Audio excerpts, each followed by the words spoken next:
You ever download a Left 4 Dead 2 custom map and think, wow, this might actually be good?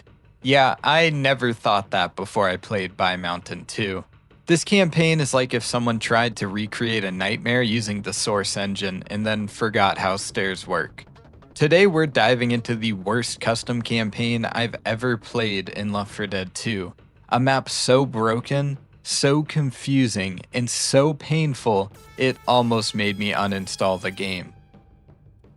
To give you guys some background on why I decided to play Bai Mountain 2, I actually came across it on a Nazcause video where he was talking about how this campaign literally broke him. And so obviously I decided, yeah, that sounds like a ton of fun. Let me go play that map. And that was probably one of the worst decisions I've ever made. Bai Mountain 2 is a fan-made campaign uploaded to the Steam Workshop. It's supposed to be a sequel to Bai Mountain 1, I guess, a map that I can't even find on the Workshop, and I don't even know if it exists, which already tells you we're off to a great start. According to the description, it's an, quote, exciting journey through dangerous terrain filled with zombie challenges. In reality, it's a slideshow of suffering glued together by duct tape and pure confusion. This campaign has everything: missing textures, AI pathfinding that could qualify as psychological horror, and map design that feels like it was created entirely out of spite. Pretty much the entire campaign is just a bunch of really buggy AI jump scares where they spawn in like a boomer or 4 jockeys or 15 tanks as soon as you walk into a really cramped hallway. And the first 1 or 2 times it was like, okay, that kind of got me. And then when you hit the 45th jump scare of the map, you're kind of just like, well, this is fucking boring. And on top of that, the map runs like absolute dog shit. I don't know what it is because there wasn't like a ton of zombies on my screen or anything, but while I was playing it, I was consistently hitting like 45 FPS and I crashed probably 10 or 11 times while playing through the campaign. Originally, I was gonna play it on expert, but I realized pretty quickly that it was impossible to do with bots because there's just not enough of the map for them to survive on. So every time a tank spawns, they just run at it and die literally instantly. I tried installing Left for Bots, which actually helps their pathfinding AI and is supposed to like make them more, modern, and that didn't do anything. They just kept dying. So I realized pretty quickly I was gonna have to put it on easy, so I did. And even on easy, it's just boring. It's like, yes, you do see a bunch of random spawns of AIs or zombies, which again is super cool, I guess. I don't know. This map creator clearly thought it was. But you just still get killed because all of the maps are designed in the exact same way. Super small area with no walls, or super cramped area where you're just surrounded by walls. Like there's a part in it where you're climbing up a tower which is near the end, and pretty much every time a tank spawns you just get smacked off the map.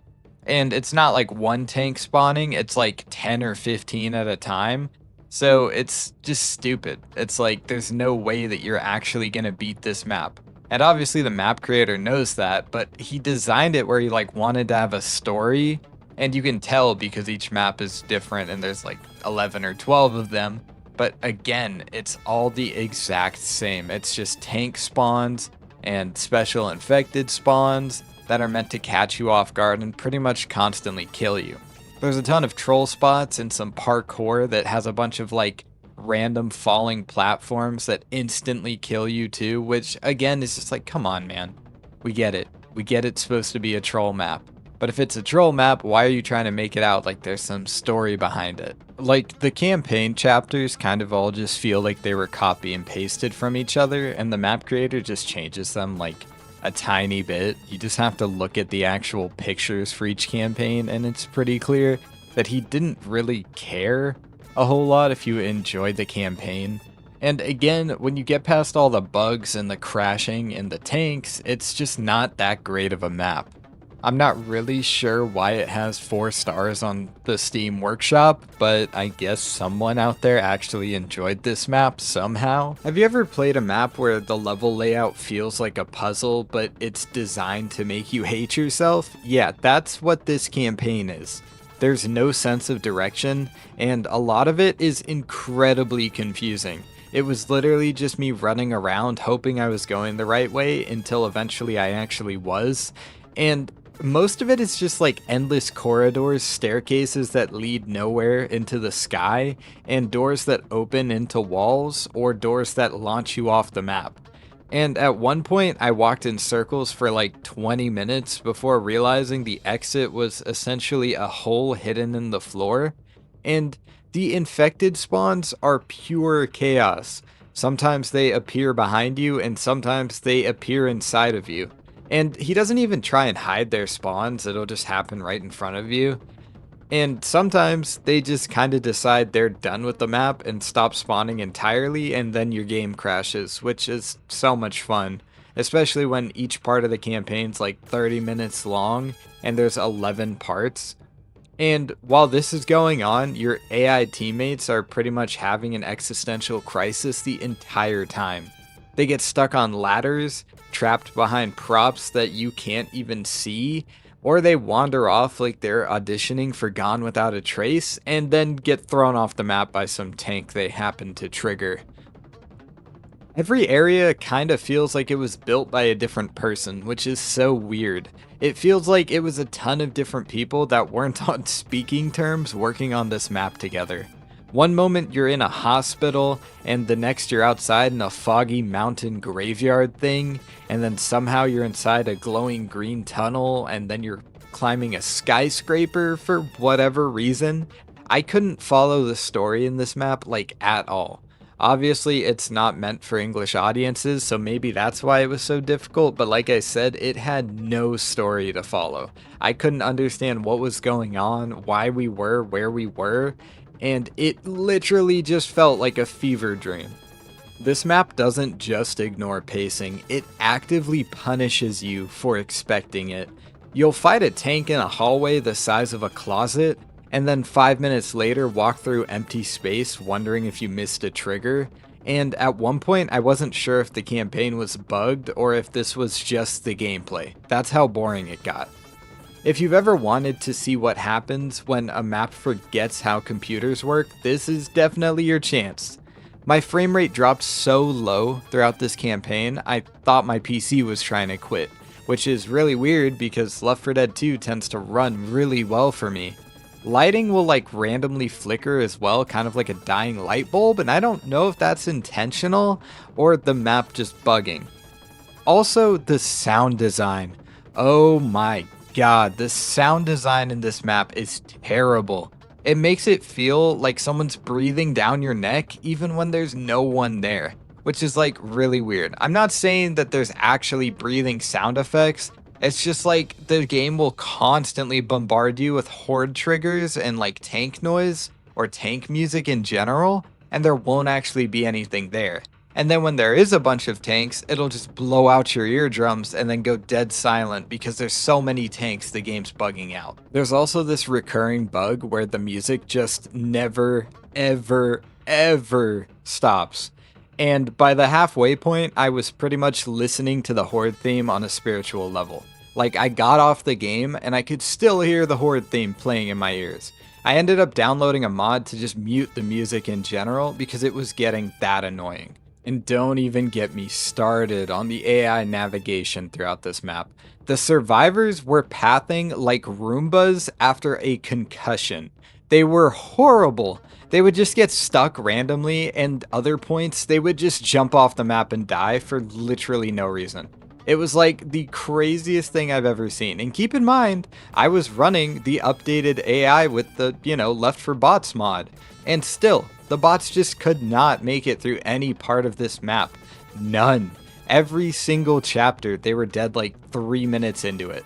It was the most obnoxious thing. I also want it to be said that since the map crashed so often, I would lose my guns pretty much every time I finished any chapter in it.